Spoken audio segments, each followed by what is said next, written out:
The West Bengal Assembly on Tuesday unanimously passed the state anti-rape bill after the opposition lent full support to it. West Bengal Chief Minister Mamata Banerjee hailed the state's new bill as model historic.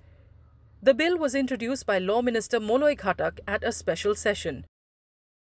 এই বিলটি এখানে pass হওয়ার পরে মাননীয় রাজ্যপালের কাছে যাবেন। তিনি তাড়াতাড়ি এটা পাস করলে এটা রাষ্ট্রপতির কাছে যাবে। রাষ্ট্রপতির কাছে গেলে এটা আইনে পাস হবে এবং এটা আইনে পাস হলে এটা একটা ইতিহাস হয়ে থাকবে এবং সব রাজ্য এটাকে আগামী দিন মডেল করবে, মনে রাখবেন। আর প্রধানমন্ত্রী করতে পারেনি বলে আমরা করেছি। প্রধানমন্ত্রী, আপনি দেশের লজ্জা, আপনি মেয়েদের প্রোটেকশন দিতে পারেন না, তাই আপনার পদত্যাগ দাবি করছি। স্বরাষ্ট্রমন্ত্রীর পদত্যাগ দাবি করছি, বিজেপি মন্ত্রীদের পদত্যাগ দাবি করছি, রাজ্যে যে মুখ্যমন্ত্রীরা আছে পদত্যাগ দাবি করছি। আর অপোজিশন লিডার গুলি চালাবার কথা বলেছেন, তাকেও পদত্যাগের দাবি করছি। The Chief Minister also expressed condolences for the junior doctor who was allegedly raped and killed at Kolkata's RG Kar Hospital last month. যে মেয়েটি নির্যাতিত হয়েছে তার জন্য আমি শোক জ্ঞাপন করছি। ধর্ষণের মতো নিকৃষ্ট, নৃশংস, নক্কারজনক ঘটনার ক্ষেত্রে অত্যন্ত দ্রুত পুলিশি অনুসন্ধান ও বিচার প্রক্রিয়া সম্পূর্ণ করে দোষীদের কঠোর শাস্তি দেবার কথা আমরা বলছি। কেন বলছি তার নিশ্চয়ই কতগুলো কারণ আছে।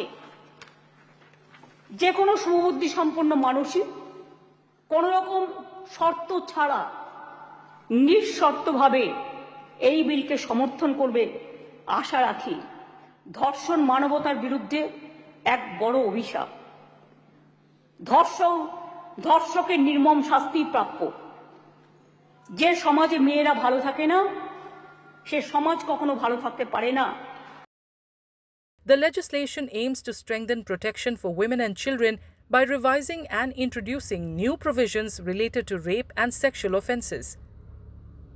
Leader of opposition in the West Bengal Assembly, Suvendu Adhikari, alleged that the state government moved the bill to divert attention from the public anger and protests over the murder of the junior doctor.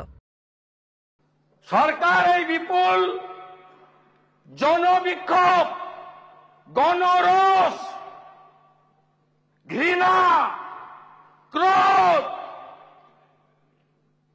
We want justice, justice for RG কর,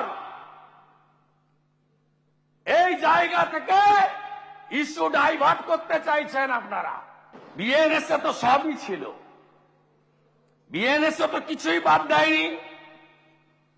বিএনএসএ শিশু এবং মহিলাদের জন্য সবই ছিল। ভারত সরকার মাননীয় মুখ্যমন্ত্রীদের চিঠি লিখেছিলেন। আমাদের এই রাজ্যের সম্মানীয় মুখ্যমন্ত্রী তিনি চিঠির উত্তরও দিয়েছেন, আবার আলাদা করেও চিঠি দিয়েছিলেন।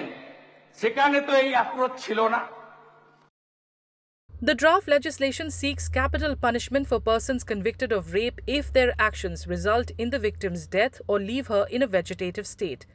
Additionally, it stipulates a life sentence without parole for those convicted of rape.